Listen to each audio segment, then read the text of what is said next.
민주당에서는 표결을 앞두고 좀 의총에서 좀 의견을 모아본다는 계획이잖아요. 이번엔 좀 확실히 결론이 매듭지어질까요? 어떻습니까?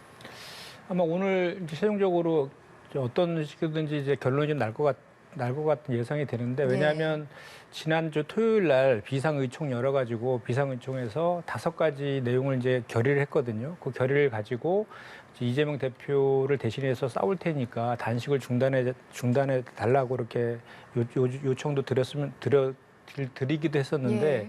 그중 내용 중에 하나가 이제 윤석열 검찰의 정적 제거, 표적 수사, 야당 탄압성 수사에 맞서서 싸우겠다, 이 내용이 하나 들어가 있어요. 그리고 지금 현재 우리 당의 공식 입장은 정당한 영장 청구에 한해서 불체포 특권을 내려놓겠다가 이제 공식 입장 아닙니까? 그리고 이재명 대표는 이미 불체포 특권을 내려놓겠다고 하셨고, 다만 이제 검찰에서 지금 이 체포동의안을 치는 그 이유 중에 하나가 민주당의 내부 분열과 갈등을 조장하기 위한 의도가 있다라는 그 지점이 있어서, 회기 중에 아닌 비회기 중에 영장을 청구하라고 이재명 대표가 이제 제안한 그런 바도 있습니다. 그럼에도 불구하고 검찰에서는 결국은 회기 중에 이렇게 영장을 쳤습니다. 그리고 단식 중에도 2차례나 소환 조사를 했고요. 그리고 이제 병원으로 이송되는 날, 그날 또 이렇게 영장 신청을 했고, 대통령도 바로 또 해외 순방 중임에도 불구하고 가결을 하는 이런 일련의 절차들이 있었습니다. 그래서 예. 지난주 엊그저께 이제 그 의총에서 이 체포동의안과 관련해서 이제 그 구속영장 내용에 대해서 이재명 대표의 변호사인 박균택 변호사를 불러서 그 내용에 대해서 설명을 들었어요.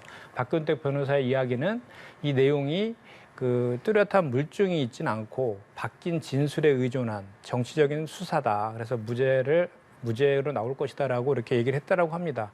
이런 것들을 이런 걸 종합적으로 해서 그 의원들끼리 각각 뭐 선수별로라든지 또는 그룹별로 논의를 해서 오늘 의총을 통해서 그런 의견들을 모으자라고 결정된 거로 잘 알고 있는데, 그렇기 때문에 오늘 의총에서는 이제 이거에 대해서 어떤 식으로든 결론이 날 것이다, 이렇게 예상을 합니다. 그 불체포 특권은 헌법상의 권한이기 때문에 네. 뭐 본인이 포기하고 싶어도 포기할 수가 없잖아요. 어쨌든 그 국회법 절차에 따라서 그 무기명 투표를 표결을 해야 되는 것이고, 또 헌법기관 의원 하나하나의 의사를 가지고 무기명으로 투표를 하는 것이기 때문에 뭐 이렇게 할 수는 없는 내용이, 결국은 의원들 본인이 이제 평가를 하는 건데, 아까도 말씀하신 것처럼 민주당 현재 의총의 결과는 정당한 영장 청구에서 불체포 특권을 내려놓겠다고 했으니까 이 영장 청구가 정당하냐 아니냐에 대한 판단을 해야 되겠죠. 해야 되는데, 이제 아까도 제가 잠깐 말씀드렸지만 이 전제가 있었던 것입니다. 왜냐하면 계속해서 사실 검찰에서 1년 6개월 넘게 수사하고 답정력 소환하고 기소를 예정하고 있는 이런 것들에 대해서는 늘 이제 수사인 정치라는 비판을 우리가 하고 있었죠. 그럼에도 불구하고 계속해서 여당 측에서 방탄 프레임을 걸었기 때문에 이재명 대표께서는 그 방탄 프레임하고, 또 하나는 우려하고 있는, 아까도 말씀드린 것처럼 민주당의 내부 분열과 갈등을 조장하려는 검찰의 의도, 이 2가지 사이에서 이재명 대표가 제안했던 것은 불체포 특권을 내려놓겠다, 방탄 프레임을 벗기 위해서. 다만 민주당의 분열과 갈등을 조장하지 마라. 그렇기 때문에 비회기 중에 철회라고도 제안을 한 것이고, 8월 말에 비회기 기간도 설정도 해줬단 말입니다. 그럼에도 불구하고 굳이 본회기 중에 지금 이렇게 치고 있는 이거에 대해서는 이런 검찰의 의도가 지금 명백해졌다, 이렇게 민주당 판단하고 있는 것이어서 이런 것들도 염두에 두고 오늘 의총 통해서 그런 논의들이 이어질 것이다, 저는 예상합니다. 정치적인 자꾸 판단을 해서 검찰을 몰아붙이는데, 그거는 저는 바람직한 자세는 아니다고 봅니다, 적어도. 그것이 이제 이런 거예요. 제가 그렇게 말씀드린 근거는 뭐냐면, 이재명 대표에 대한 백현동 수사하고 대북 송금 수사가 처음에는 이제 백현동은 인허가권과 관련된 배임이고, 대북 송금권은 제3자 뇌물 아닙니까? 근데 이 2건과 관련해서 처음에는 대북 송금권과 관련해서 원래 변호사비 대납권으로 시작했다가 유야무에 되고 다시 대북 송금권으로 넘어갔어요. 그리고 백현동 건 같은 경우도 지자체장의 재량 사항인 인허가권을 남용했느냐의 여부인데, 실제로 보면은 박근혜 정부와 국토부에 용도 변경 요청이 수차례 있었기 때문에 용도를 변경했다라는 내용이고, 북한과 관련해서 어떤 인허가권 자체가 이재명 대표에게 없었기 때문에 제3자 뇌물 자체가 성립할 수 없다라는 주장을 지금 하고 있는 것인데, 그동안에 통상적으로 특수부의 수사 같은 경우는 2개월 정도에 종료를 한다라고 홍준표 대구시장 검사 출신 대구시장까지도 말씀을 하시잖아요.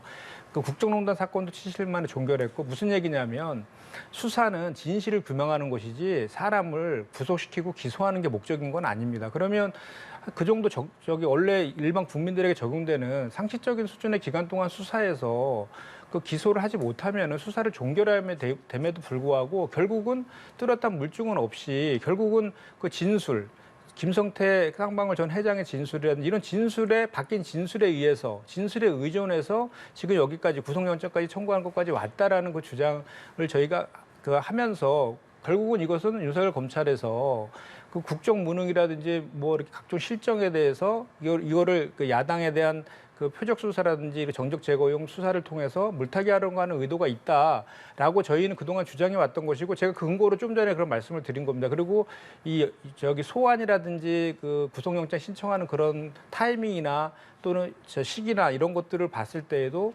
수사가 아닌 교모한 타이밍을 정해서 하는 정치를 하고 있다라고 저희가 주장한다 이 말씀을 드리는 겁니다. 보고 관련해서는 충분히 다뤄본 것 같고 사실은 오늘 보고되고 내일 표결이 예상되는 게 이 체포동의안뿐만은 아니고요. 지금 한덕수 국무총리에 대한 해임 건의안도 같이 보고가 올라왔고 또 내일 이제 표결이 예상이 되는 상황입니다. 여기에 대한 결과 어떻게 예상하시는지도 여쭤보겠고요. 또 그리고 민주당 주도로 통과가 된다고 하더라도 지금 대통령실이 해임 건의안 불수용 의사 밝혔잖아요. 네네. 이게 실효성이 있을지에 대한 부분도 같이 여쭤보겠습니다. 네. 먼저 좀 전에 그 말씀드린 거 잠깐만 좀 말씀드리고 할게요. 그러니까 법원의 판단을 받으면 된다라고 말씀하신 거에 100% 동의합니다. 저희가 지적하는 것은 그동안 윤석열 검찰에서 수사 아닌 정치를 하면서 각종 공무상 기밀 누설, 피의 사실 공표를 통해서 이재명 대표를 악마와 범죄화 시키는 그 정치 행위를 서슴없이 해왔단 말이죠. 그러니까 증거가 차고 넘치면 기소하란 말입니다. 그리고 헌법상의 원칙은 공판 중심주의 아닙니까? 불구속 기소가 원칙이고 그렇게 하면 되는데 왜 자꾸 체포 영장쇼 벌이고 이렇게 국민들한테 이렇게 호도하는 그런 정치 행위를 하느냐에 대한 지적을 하고 있다라고 말씀드릴 거고 법원을 통해서 진실규명해야 됩니다. 그거에 대해서 저희는 동의한다는 말씀 먼저 드리고요. 그다음에 한덕수 해임 건의안과 관련해서는 예. 지금 이재명 대표께서 단식을 시작하면서 국정 기조를 좀 바꿔달라고 하고 내각을 좀 쇄신해달라고 요청을 했음에도 불구하고 묵묵부답으로 일관하고 윤석열 대통령은 뭐 내가 단식하라고 시켰냐라는 그 태도를 보이고 있고 여당은 조롱과 폄하로 일관했어요 그동안. 그러면 지금 야당 대표가 곡기를 끊고 목숨을 걸고 단식 투쟁을 하고 있는데 어떠한 이런 대답이 없는 상황에서 그러면 야당 입장에서 어떻게 해야 됩니까?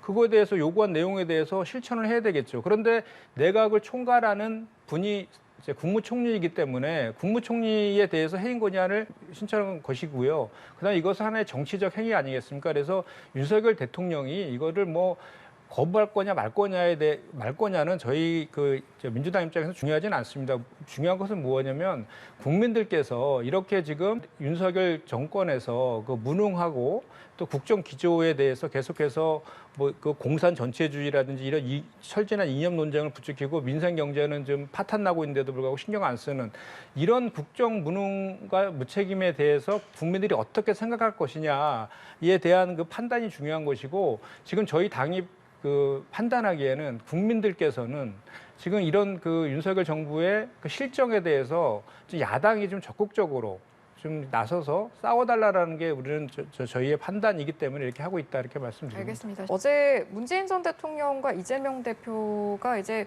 병원에서 만날 것인지 병문안이 이루어질 것인지 굉장히 관심을 받았었는데 결국 이제 병문안이 이루어졌습니다. 물론 이제 단식을 만류했고 이 대표가 뭐 받아들이진 않았습니다만 만남 그 자체만으로도 상징성이 있는 만남이었다 이런 분석 나오고 있거든요. 어제 어떻게 보셨습니까? 그러니까 전직 대통령이시기 때문에 뭐 그런 하나의 그런 그 1호 방문과 단식 중단을 해서 가셨는데 이제 다들 이제 정치적 그 해석을 다 하게 되겠죠. 그래서 이제 사실 문재인 전 대통령 같은 경우는 성정 자체가 제가 볼 때는 그 선의의 마음으로 정말 그 20일 넘게 단식 투쟁하고 있는 야당 대표 또 정치적 후배이기도 하지 않습니까? 그분을 진정으로 가서 좀 위로하고 그리고 단식을 좀 만류하기 위해서 간 것 같은데 당연히 전직 대통령이기 때문에 정치적 해석이 좀 따를 것 같습니다. 그리고 그것은 어떻게 보면 지금 윤석열 정부에서 문재인 전 대통령이나 이재명 대표나 하나의 동병상련을 겪고 있지 않습니까? 모든 그 국정 실정에 대해서는 전 정부 탓 야당 탓으로 일관하고 있기 때문에 문재인 대통령도 그거에 대해서 최근에 이제 본인의 목소리도 적극적으로 내고 있는 이런 상황 아니겠습니까? 그렇기 때문에 당연히 이제 전직 대통령과 현 야당 대표이기 때문에 그 소위 말하는 친명이라든지 또는 친문이라든지 이런 지지자들에게 주는 그런 메시지들이 분명히 있기 때문에 내부가 더 지금보다 훨씬 더 공고하게 이게 좀 단결되지 않을까 이런 예상을 해봅니다. 문재인 전 대통령이 이제 애초에 서울에 지금 이제 퇴임을 하고 처음으로 올라온 게 9.19 행사 참석 계기다 보니까 그 부분에 대한 이제 언급을 해주셨는데 지금 김현정 대변인께는 여기에 대한 내용을 듣지 못해서 저희가 다뤄야 할 다른 주제가 좀 남아있긴 합니다만 간단하게 좀 반박 내용 들어보죠. 네. 일단은 그 남북 간에는 평화 구축이 목표가 돼야 되잖아요. 그 압도적 힘에 의한 응징, 선제 타격 이렇게 해서 북한을 제압하는 게 목표가 아니라 평화 구축이 목표가 되어야 됩니다. 그런데 2018년도에 9.19 합의 이후에 그 도발을 이제 방지하기 위해서 그 합의를 한 것이잖아요. 그래서 실제로 그 가장 역대 정부 중에서 가장 많은 남북 간의 국지전이 가장 적은 정부가 문재인 정부였던 것도 사실이고요. 그 탄도 미사일 발사 횟수만 보더라도 문재인 정부에서는 그 임기 내내 26회밖에 없었는데 윤석열 정부에서는 벌써 1년 4개월밖에 안 됐는데 30회예요. 그러면 지금 힘에 의한 뭐 평화 이런 얘기를 자꾸 하시지만 실제로도 한반도의 긴장 관계도 강화되고 있는 거고 특히 윤석열 대통령의 그런 그 강경 발언 이런 것들이 오히려 남북 관계를 경색시키고 있는 측면 그런 측면이 분명히 있는 것이고요. 그리고 또 하나는 그 경제적인 측면에 관련해서도 그 김대중 노무현 문재인 정부 때의 경제 성장률이라는 지표들이 지금 현재 윤석열 정부라든지 이명박근혜 정부보다 좋기 때문에 근거 없이 그러니까 왜 지금 그런 얘기를 하셨냐면 거꾸로 윤석열 정부에서 계속해서 문재인 정부 탓을 계속 하니까 그거에 대해서 오히려 설명을 해준 것이지 그리고 실제로 데이터로 그렇게 그 경제 지표가 나온 거에 대해서 근거를 가지고 말씀하신 거고요. 그다음에 이제 그 남북 간의 관계에 있어서는 그 뭐 힘에 의한 평화의 논리도 필요하지만 대화를 통한 평화의 논리 또한 병행해야 된다는 그런 취지의 말씀이라고 저는 생각합니다. 우리가 저 민주당에서 할 말이 없을 것 같아요. 그러니까 지금 OECD 제가 한마디만 네, 말씀 이제 마무리합니다. OECD에서 발표했는데 그 경제 성장률 예상치가 우리 대한민국이 1.5%예요. 일본이 1.8%인데 25년 만에 경제 성장률이 역전됐다고 합니다. 이런 거에 대해서 현재 우리 윤석열 정부에서 갖고 있는 경제나 민생에 대한 각종 빨간 지표들에 대해서 빨리 대책을 마련해야 되는데 자꾸 전 정부 탓만 하는 이것에 대한 지적이다라고 받아들이시면 될 것 같습니다. 임만배 신앙님 허위 인터뷰 의혹, 문재인 정부 통계 조작 의혹 이런 부분들을 국민주권 찬탈 또 국기문란으로 규정하고 비판하는 발언들 있었거든요. 그 내용 아마 들으셨을 텐데 어떻게 들으셨는지 한번 여쭤보죠. 그러니까 일단은 이게 이제 여당 원내대표의 국회 연설이잖아요. 그러면 뭔가 미래에 대한 청사진이라든지 민생 경제가 힘든데 이런 것들을 어떻게 할 것인가가 주된 내용이 되어야 되는데 결국은 또 그 뭐 야당을 공격하는 내용 또는 전 정부 공격하는 남탓 타령만 쭉 하고 또 그 뭐 영업사원 1호 해가지고 윤석열 대통령만 그 윤비어천가를 부른 뭐 자아자찬하는 그런 연설 같아서 좀 대단히 좀 뭐랄까 좀 이해가 잘 안 돼요. 그러니까 발언이 지금 김만배 신앙님 허위 인터뷰 의혹과 문재인 정부 통계 조작 의혹 이거 관련해서도 이게 지금 뭐 이걸 사실 민주당이랑 연계가 된 것처럼 하는 전 정부와 연계된 것처럼 하는 뉘앙스로 지금 얘기하고 계시는 거잖아요. 근데 지금 확정적으로 확인된 게 하나도 없잖아요. 그냥 그 김만배 신앙님 허위 인터뷰 의혹은 지금 수사가 들어가 있는 그런 상황인 거고 통계 조작과 관련된 것도 감사원에서 일방적으로 중간 결과를 발표하면서 검찰에서 피의 사실 유포하듯이 이게 마치 통계 조작이 사실적으로 있었던 것처럼 하면서 그냥 수사 의뢰를 하고 있는 그런 상황 아닙니까? 근데 이런 것들을 왜 그 중요한 여당의 대표가 국회에서 국민을 상대로 해서 앞으로 어떻게 국정을 운영할 것인가를 얘기하는 자리에서 이런 얘기로 또 많은 시간들을 정쟁화시키는지 저는 이해가 되지 않아요. 그리고 실제로 하나씩 좀 따져보면은 이런 말씀을 앞에 하셨더라고요. 지금 대한민국 사회 위기의 가장 큰 원인이 거꾸로 가는 정치 문화 때문이라고 합니다. 그러면서 진단한 게 대립적 정당 정치, 타협 공간의 위축, 그 상대 공격에 집중하고 있다. 이런 내용을 말씀하시는데 이거 지금 누가 이렇게 하고 있습니까? 원인 제공을. 윤석열 대통령께서 그 연찬에 가서 국민의힘 의원들한테 야당과 싸우라고 하고 국무위원들한테 싸우라고 하고 단 한 번도 야당 대표 만나주지도 않고 협치가 완전 실종되고 정치가 실종되는 원인 제공을 정부 여당에서 하고 있고 실제로 또 그런 국면을 풀어야 될 열쇠도 전부 다 정부 여당이 갖고 있음에도 불구하고 그런 거 안 하시면서 도대체 이걸 누구한테 야당한테 지금 이걸 어떻게 해결하라고 하는 것인지 저는 이해가 되지 않고요. 그다음에 영업사원 1호라고 하고 있지만 실제로 저 진영 외교, 가치 외교에 편승해서 중국과의 러시아의 관계가 대단히 악화됐지 않습니까? 그래서 중국도 지금 경제 보복이 예상되고 있고 러시아 같은 경우도 그 협력적 그 파트너십 관계를 아주 우호적인 관계를 유지하고 있는데 최근에 그 북한과 같이 군사훈련을 하겠다라고까지 지금 나가고 있는 이런 긴장관계만 조성하고 있는 거고 그렇게 진영외교, 가치외교 얘기하셨지만 같은 저 진영이라고 하는 미국은 IRA법이라든지 인플레이션 감축법 등으로 인해서 오히려 우리 대한민국 경제에 타격을 주고 있는 그런 상황 아닙니까? 이것은 국익 중심의 실용외교를 포기하고 가치 진영외교를 일방적으로 바꿈으로 해서 나타난 오히려 영업사원 1호가 아니라 그 해고 일이 사유에 해당되는 그런 내용이다라는 저는 말씀을 좀 드리고 다만 이제 그 내용 중에 보니까 인구위기 특위를 상설화하자 이런 제안들이 있고 불필요한 규제 개혁에 여야정 협의체를 신설하자 이 내용에 대해서는 어쨌든 이런 걸 통해서 그 여야 간의 그 대화의 채널이 복원되는 것이니까 그건 적극적으로 검토할 필요가 있겠다 이 말씀을 드립니다. 야당도 좀 전향적으로 문을 열고 좀 나섰으면 좋지 않겠나 싶습니다. 윤석열 대통령하고 여당에서 먼저 손을 내밀고 협치하자고 하셔야죠. 그리고 단식장에도 좀 찾아가셔서 지금 그 요구하는 내용들이 정 못 들어주시겠으면 목숨이 이태로우니 중단하라고 이런 얘기라도 한마디 못 합니까? 그런 걸 통해서 또 꼬인 정국이 풀리기도 하는 거거든요. 조금 전에 이제 민생 얘기를 하셔서 제가 좀 전만 말씀드릴게요. 세수가 59조가 결손이 난다고 합니다. 가장 큰 이유가 법인세, 양도소득세 등 이제 그전에 초부자, 초기업 감세로 인해서 세수가 줄어든 이유가 물론 경기 침체도 있지만 그게 가장 큰 그 원인으로 지금 파악이 되고 있고요. 따라서 23조의 지방 교부세가 지금 삭감이 됐답니다.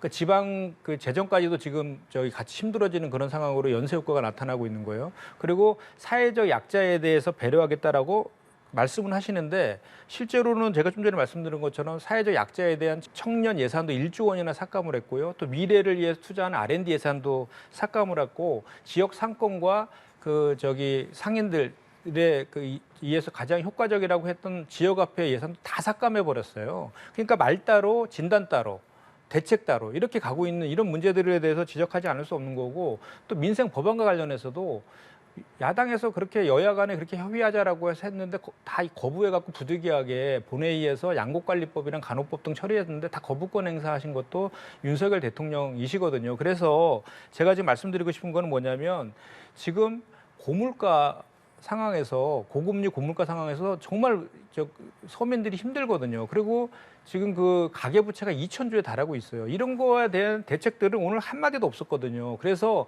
민생을 살리겠다라고 그냥 말만 할 게 아니라 구체적으로 어떻게 할 것인가가 좀 필요한데 그렇게 야당에서 민생 살리기 위해서 추경이 필요하다. 30조 추경하자라고 하고 있는데 그건 또 반대하고 계세요.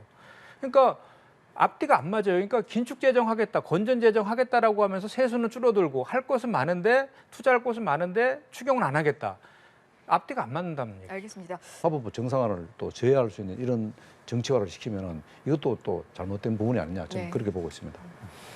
그러니까 지금 이제 어제하고 오늘 이틀 동안에 이제 인사청문회가 진행되고 있는데 어제 한 내용 중에 주된 내용들이 재산 신고를 누락했다라는 것 그리고 이제 또 하나는 증여세를 탄로했다는 것, 그리고 아파찬스 썼다는 것과 성범죄 판결에 대해서 의혹 제기를 많이 했었거든요. 근데 대부분이 전부 다 몰랐다로 답변이 다 몰랐다예요. 그러니까 법을 사법부의 수장 아닙니까? 근데 어떻게 법도 모르는 대법원장이 있을 수 있습니까? 그러니까 그 자체가 스스로가 법을 몰랐다라고 하는 것 자체가 스스로가 자격이 없다라고 저는 자인한 것이다라고 보고요. 또 하나는 덧붙여서 말씀드리면 지금 현재 그 여당에서 김명수 현 대법원장에 대해서 그 이념 편향적이다라는 비판을 계속 하셨잖아요. 근데 이분도 그런 이념 편향적인 거기에서 또 자유롭지 못하시거든요. 진짜 민사 판례 연구회 소속으로 되게 이제 보수적인 그런 성향을 가지고 있다라고 하고 있고 또 하나는 윤석열 대통령의 1년 후배여서 친윤 인사 논란까지 같이 갖고 있는 분이거든요. 굳이 이런 분을 꼭 굳이 해야 되느냐에 대한 또 지점도 하나 있고요. 또 하나는 저 법원의 구성원들이 한 자체 평가에서 하위 평가만 계속 받으셨더라고요. 특히나 공정성 항목에서 하위에서 7번째로 아주 낮은 점수를 받았어요. 근데 법관, 특히 법관을 전체를 통할해야 되는 대법원장 같은 경우에는 정말 사법부가 공정성이 가장 생명인 거 아닙니까? 거기에서 이렇게 낮은 점수를 또 받은 그런 측면도 있어서 이런 것들 다 종합적으로 오늘까지 하는 그 청문 결과를 다 이렇게 답변을 들어보고 최종적인 결과를 해야 될 것 같은데 지금까지 제기된 각종 의혹들을 봤을 때에는 좀 부적격한 후보 아닌가 이런 생각을 좀 해봅니다.